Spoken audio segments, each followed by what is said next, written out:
Alright, what's going on, guys? Trev back again, here to bring you another video. This one's going to be doing a video giving my thoughts, doing my review for the final season trailer of Game of Thrones.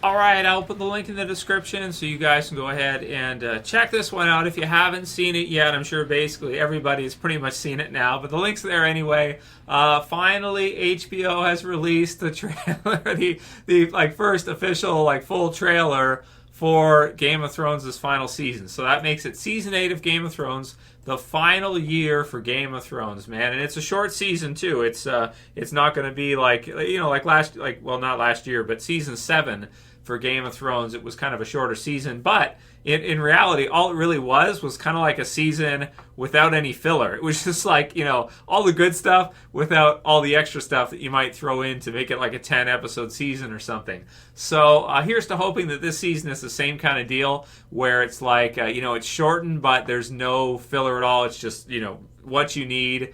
Short and condensed and epic as all hell. And it looks like that's probably what we're going to see. So they're promoting it already, the final season of Game of Thrones. They're not just promoting it as season 8 and just another season of Game of Thrones.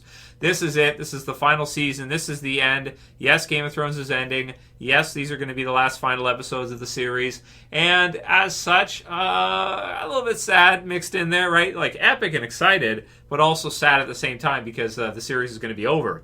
So what will HBO do with the license or property after that? Something. The word is prequels, but nothing is officially confirmed yet or announced as is official. Just rumors or different ideas that they're kind of working on. I don't think they've started any kind of production on a spinoff yet or a prequel yet, but they should do this year pretty soon sometime, because they're going to want to get that done, as well. So after quite a while of hiatus, we didn't get to see any Game of Thrones last year. Finally, we're going to get to see the series return. April 14th, 2019. That's the date. Mark off your calendars to see the season premiere, sort of, or the first episode of these last episodes of Game of Thrones. And man, I mean, it looks epic as hell. It looks great, right? So let's go through the different scenes that are in the teaser and give our thoughts. So we start things off with Arya, who's breathing and running in Winterfell. It looks like maybe in the crypt or somewhere around, in there, and she says, "I know death. He's got many faces. I look forward to seeing this one." And she holds up what looks like dragon glass or, a dagger of some sort. Because, of course, they're preparing right now to face the army of the dead. They're preparing to face the Night King, who's, marching forward with his army and, all that the White Walkers have. So it looks like from the trailer they've had, enough time to prepare, or at least, somewhat enough time to get ready. It's not like they're being attacked without realizing what's happening or without any idea. They're ready for them. They're prepared for them, and it's the living versus the dead to wrap up the finale for Game of Thrones. At least it seems that way.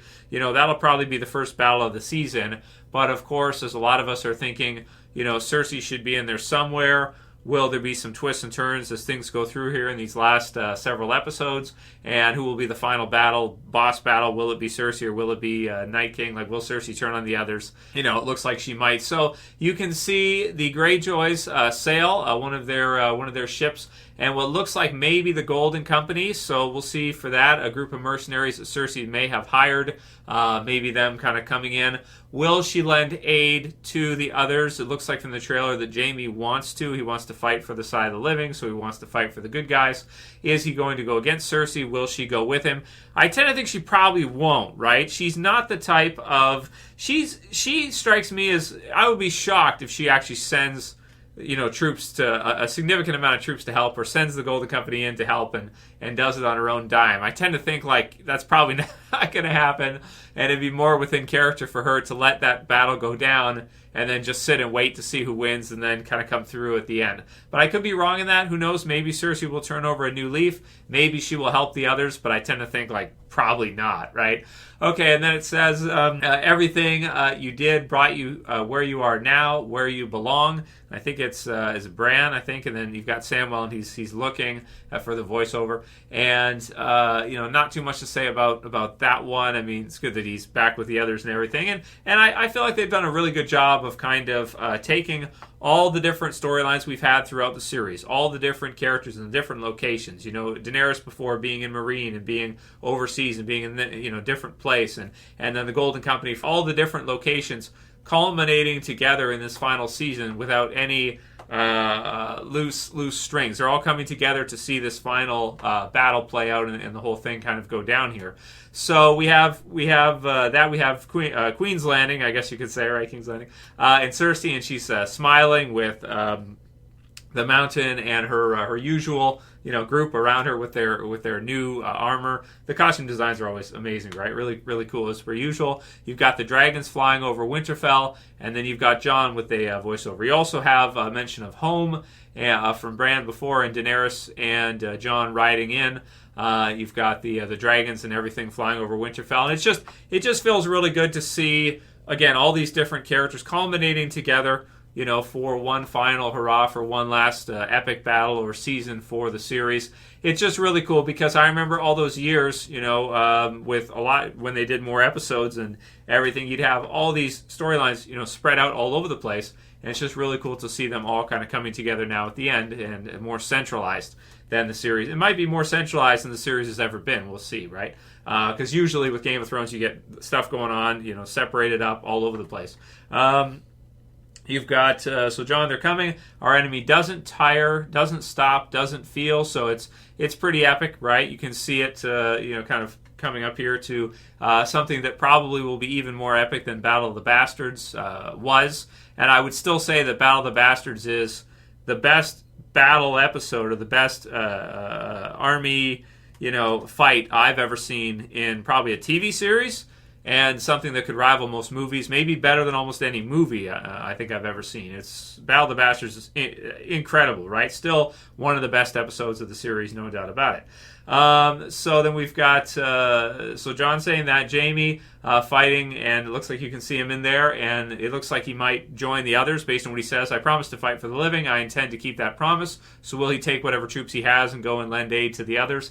And it'd be good as well, too, because then he wouldn't have to face Daenerys afterwards. If Daenerys and Jon are successful, Jaime won't have to be on the wrong side if he has to stay by Cersei in that way. He would have the option, if he fights by their side, of maybe staying by their side if Cersei is up to no good afterwards, which she usually is. Power is power, right? So you got her drinking. Speak of the devil, right? And she shall appear. So she's drinking. And then we have Jon and Daenerys with the dragons. And then we get ready to roll things out with the dead horse that you just see, like the hoof, right? They come down. And the logo, run logo and trailer, the final season, Game of Thrones, April 14, 2019. Okay, so fun stuff. It's a pretty good trailer. They gave us a little bit. They didn't give us too much, but we don't have a whole lot of time, right? We've only got, basically what is a month and a week, as of right now, to the to the premiere for Game of Thrones' final season, season 8. Unbelievable. I'm sure it will be one of the best seasons of the series ever. And of course, probably lots of twists and turns. If you think the story has a happy ending, you haven't been paying attention. And I just can't wait to see in the end who is on the who sits on the Iron Throne, who wins the game of Thrones. And what an incredible series, man. I mean, this is one, like, if you don't have any of the Blu-rays or DVDs, this is one I think, like, when it's all said and done, might be a good one to get as like a collector's pack, or a lot of people, they buy it each year, that kind of thing too. But it's a type of series that, and I think this makes sense to say now, because it's the final season, this is the type of series that I think will go down as one of the best that's ever been done, and maybe that ever will be done in our lifetime. So, to collect it or to have it, like, really cool. I'm definitely going to be looking to do that when it's all said and done, because it's one you can go back and watch through. And it's just like, wow, it's so incredible. It's so well done. It's just at such a high level. And to have a final end cap to it, to have a final, season to close it up and finish the series, finish the collection, finish the set. is going to be awesome to see with Game of Thrones. And then what comes after that? Well, we'll see. We'll see what HBO has planned. But man, it's one of the best series ever. There's no question about it. And I'm sad to see it go, but I'm really happy that they brought us. In these last couple years, especially, I do really feel like the series really did get even better and better as it went along, even up into its 6th season, 6th year, and 7th season, and now it's 8th, or what is kind of like its 9th year since it took a hiatus to finish it. But at least it's going to get it done right, and it's going to be probably worth that time it took for them to do it in order to bring us that quality that they wanted to bring. So leave your comments below. Let me know what you guys think. The final season of Game of Thrones, I think it's going to be amazing. I can't wait to see it, and I can't wait to collect the set after it's finally done for what is definitely one of my favorite series of all time. One of the best series ever made, for sure. If you like this video, please thumb it up below, share favorite. If you're new to the channel, subscribe at the bottom left. We'll be covering reviews of every episode to finish it up. To finish up Game of Thrones. I've covered it since the 2nd season premiered after the 1st season. And this is it, guys. This is the final year. If you've been following the series, or following the channel for these years, you know how much I love the series. And yeah, man, I hope you guys enjoy the last hurrah, the final season for Game of Thrones. Let me know what you think and who's going to win, who you see going out on top when this whole thing wraps up. As always, it's Trev. I'm saying peace. Later, guys. I'll see you soon.